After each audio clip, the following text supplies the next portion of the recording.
амир хотын ерөнхий боловсролын зөвлөлөөс болон амын байн гэж байна. Яг одоо та бүхэндээ их үндэслэх хүрээд сонгож авсан шийдвэрлэх асуудлынхаа талаар танилцуулахад бэлэн болно. За манай ангид ерөнхийдөө жил болгон 9 сарын 5-нд ангидаа болон сургууль ажиллахуйцаа асуудлынхаа талаар хэлэлцүүлэг хийдэг. Энэ зүйлийг хэлэлцүүлэхийн хүрээнд бид сургуулийн автосаар эрсдэл дагуулж яана гэсэн зүйлийг авч үзсэн. За яагаад энэ асуудлыг сонгож авчихсан бэ гэхээр ерөнхийдөө судалгаа хийгээд үзэхэд манай сургуулийн авто зогсоолын улмаас жил 3 хүүхэд баг хүүхэд бит авч яана гэсэн асуудал гарч ирсэн. За та бүхэнд судалгаа хийх та. За манай энэ болохоор ерөнхийдөө түүхийн болон ярилцлагаараа нийт 1800 хүүхэд 125 багш ажилчнаас судалгаа авсан. Энэ дундаас түүний агаар хийсэн судалгаанаас хамгийн гол нь тусдаад хүүхдийн бэлтгэл амь нас гэдэг бол хамгийн чухал зүйл тийм үү? Энд та сургуулийн автобусны улмаас бэлтгэл авч байна уу гэдэг ерөнхийдөө бага юм хүүхэд авсан гэсэн хариулт өгсөн. За мөн ярилцлагын агаас авсан ярилцлагын агаас судалгаануудаас харж үзэхэд эцэг эхчүүд ингээд хүүхдээ авах уулраа авсан гол ингээд ямар ч авцагсаад юм жонхоо хөрмөс нэг эд хөрөнгөд хохирол бичсэн байдаг гэсэн хариулт гарч ирсэн. За мөн ахлах ангийн сургалтын ихэнх нөгөө хууль дүрм судалдаг юм уу? Энэ дээрээс харж ихэд боловсролын хохирол эрүүл аюулгүй орчин хоёрын тавцаагаар гэсэн байдаг дүрм бичигдсэн байна гэж байна. За бид нар үүн дээрээ тулгуурлаад хуулиас судалж үзсэн. За судалж үзсэн хууль нь гэвэл эрх зүйн орчмын нэгдсэн системийн 3-ын 3, 5-ын 1, 5-ын 2, 5-ын 9, 5-ын 23, 5-ын 46 дугаар хуулийн болохоор нөгөө гадаадын автобусны талаар гадаадын талаар үзсэн. Мөн Монгол улсын автобусны стандарт 5-ын 6, 5-ын 10, 5-ын 11, 5-ын 8, 5-ын 3, 5-ын 3-ын 1-ийг бид судалж үзсэн. Одоо болохоор мөн боловсролын хогвол 42 хүнийг сургалтын байдлуудаар бичигдсэн. Улсаас томор хамгаалж байна гэж бид нар судалж байна. Одоо бодлого хэлхийг Sebesar tema, bi урангаар өдөртөө сургуулийн 10 б гэсэн. За, биений тархины чаас ಇದು бодлого хэлбэр байгаа. За, бодлого хэлбэр үндсэн 4 хэлбэр гаргасан. Түүний давуу болон суултаад стандарт хуулийн дагуу жишг тусаад оруулсан байгаа. За, бодлого хэлбэр үндсэн сургуулиар шийдвэрлүүлээ. За, давуу тал дээр манай 4-р сургууль 2018 оны хүртэл хүүхдийн дэвтэр сургуулиуд зарлж ирсэн. За, хүүхдийн дуу хоолой үнэтэй тосгох сургуулиуд зарлж ирсэн. За, сул талынхаа төрийн хүчин сургуулиуд хит хөрөнгө байгаа. Яг хит үйл татваргаас орж ирэх сургууль дээр төсөн мөнгө суулгах. Дааврын авцамын тээврийг шийдвэрлэх гэсэн байсан. За энэ авцамаа шийдвэрлэх хүчтэй компаниар хуулийн дагуу шийдвэрлэдэг, стандартын дагуу хийж чадна. Эсвэл хуваарь одоо зогсоо тавих хийхэд бүрэн мөнгө санхүү тутмаа гэсэн. За хариу цуглуулалт гэвэл сул талын хугацаа ишээ. Одоо 1 2 3 цагаар ингээд цуглуулдаг маш их хугацаа шаарддаг гэсэн. За давуу тал дээр болохоор хүүхдийн дэмжин за санхүү нэрвэлтэн гэсэн хугацааг маш их шаарддаг. Энийг бол хэлсэн тийм. За орон нутгийн шийдвэрлэх буюу эрдийн төлөвлөгч явуулаад даргуулах. За энэ болохоор сул тал нь болохоор орон нутгийн удирдлагуудаа уулзах маш их хугацаа шаарддаг гэсэн. Одоо өнөөдөр багш бид хэлжээ уулзахад одоо өнөөдөр жишээ авчих тийм.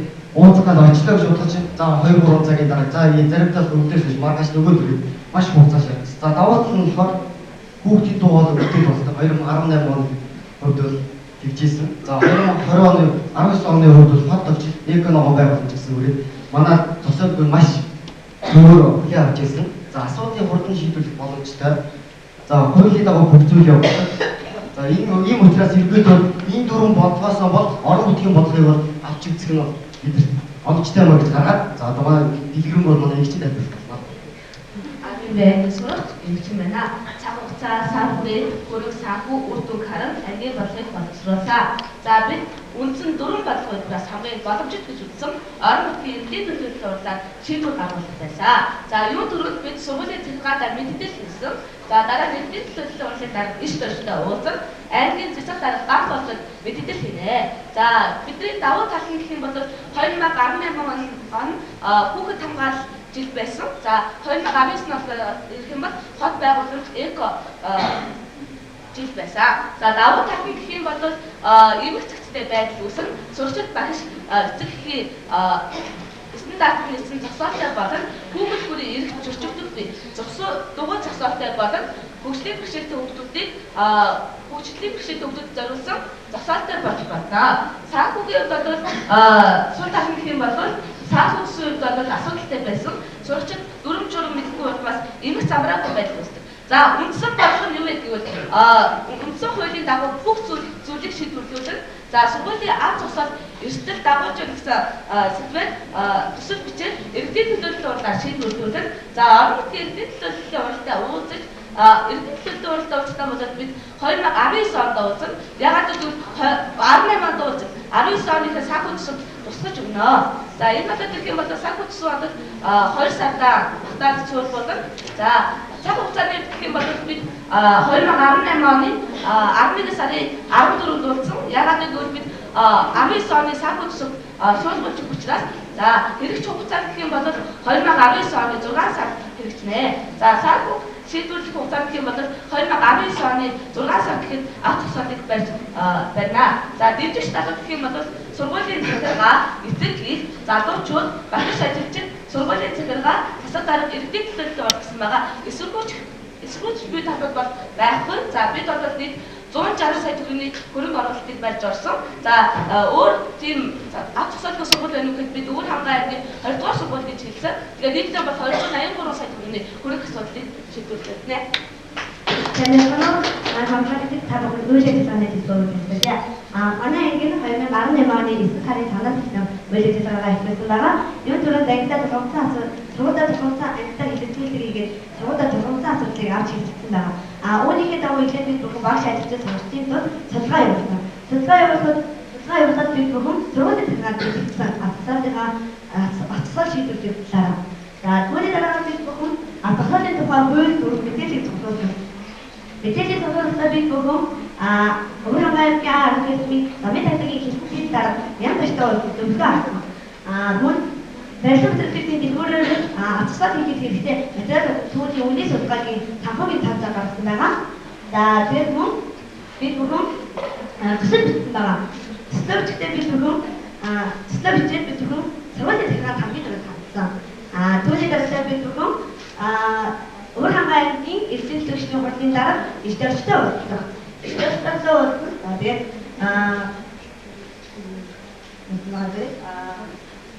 орон нутгийн төсөв тэгээд түүний дараа бид орон нутгийн төсөв хэр хэмжээний сүүсрэх тусгай эсгийг лавлаа асуусан байгаа. Тэгээд өөрөөр тэгээд ерөнхийд бүх ажлаа хийж байгаа ерөнхийд дүгнэн нэгтгэж өгсөн. Тэгээд цаашдаа бид бүгд хийх ажиллагаа маань болох юм бол сургуулийн хурцны төсөл болон сургуулийн олон талын төвчлөлтийг шийдвэрлэх гэсэн төлөвлөгөө гаргасан байгаа. Энэ бүх хугацаанд ингээд бидний энэ үйл ажиллагаанд хэмжээ ажилласан бүх хасрын ажилласан сургуулийн захиргаа аймгийн эрдэнэ төвчний болон дараа болон багш ажилчид хангалттай төлөвлөлээ. Монцон дээр 255 сая тэгэхээр 160 сая энэ хоёрыг найдварлаа. Тэр 80 сая болохоор зөвхөн ингээд сургуулийн гадаадтай авчихсан байсан. Сүүлийн 160 сая гэж хазаалт бид нар нөгөө эвдээ төлөвлөлтөд урлагийн даргаар ордог. Манай эвдээ төлөвлөлтөд урлагийн дараа аймгийн хөл бөмбөгийн холбооны дараа манай сургуулийн ингээд хажууд талбарын урлагийн маш том талбай байдаг байхгүй. Тэр талбай ингээд шороо талбай зүгээр тэнгэр хүмүүсүүд ингээд буцаа шороо тайлбарлаад байдаг. Гэсэн чинь эвдээ төлөвлөлтөд урлагийн дараа маань танай талбай гинээр ингээд хөл бөмбөгийн талбай болчих өгнө гэж 160 сая төгрөгийн төсөв болохоор байна. За сүүлд болохоор 283 сая гэдэг бид нар өөр сургуулийг хамруулсан гэж ярьсан шүү дээ. Тэрнээс манай өвгөн аймгийн 12 дугаар сургууль маань бас гадаад талбай шорон талбай тэрийг бас тохижуулахаар болоод биднэрт нийтдээ 283 сая төгрөг төсөв өгсөн байна. Тэгээ бид нар болохоор нөгөө аймгаас ингээд нөгөө үнэн тахимжаа аваад ирээд гэсэн чинь манай аймаг нөгөө эко уур хандаа гэдэг дээрээс нөгөө хот төвчлийн хэрэглүүдийг хийгээд тэгээд тог таслаа тэгээд яг бидэд гарахад гэсэн тогхон болгоод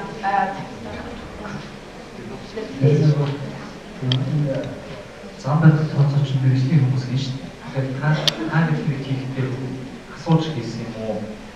Одоо бүтэн гэж 80 сая 160 сая маш том хэмжээний тоотой авч байгаа шалгуурыг яаж хийсэн?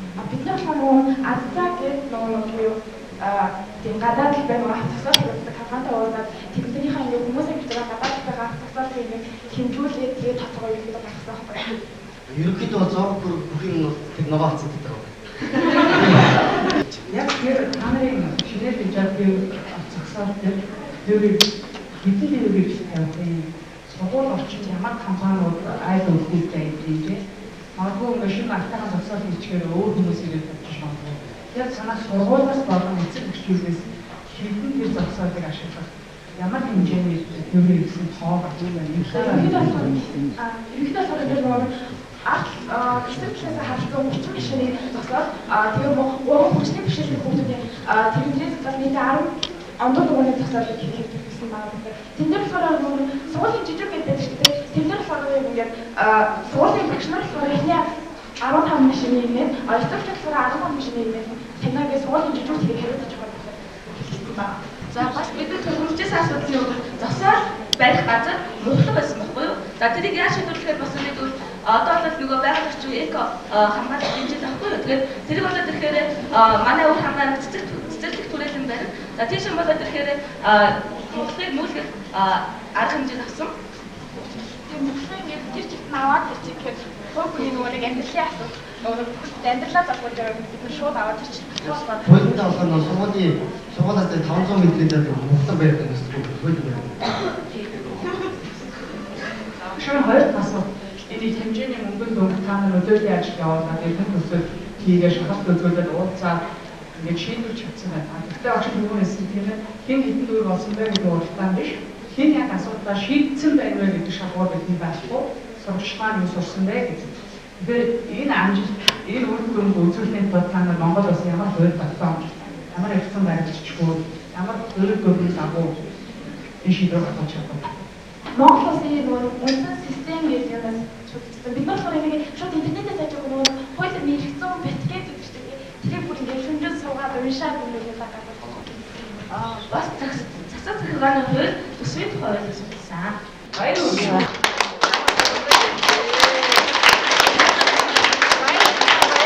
Тэрхүү өөр хангамгийн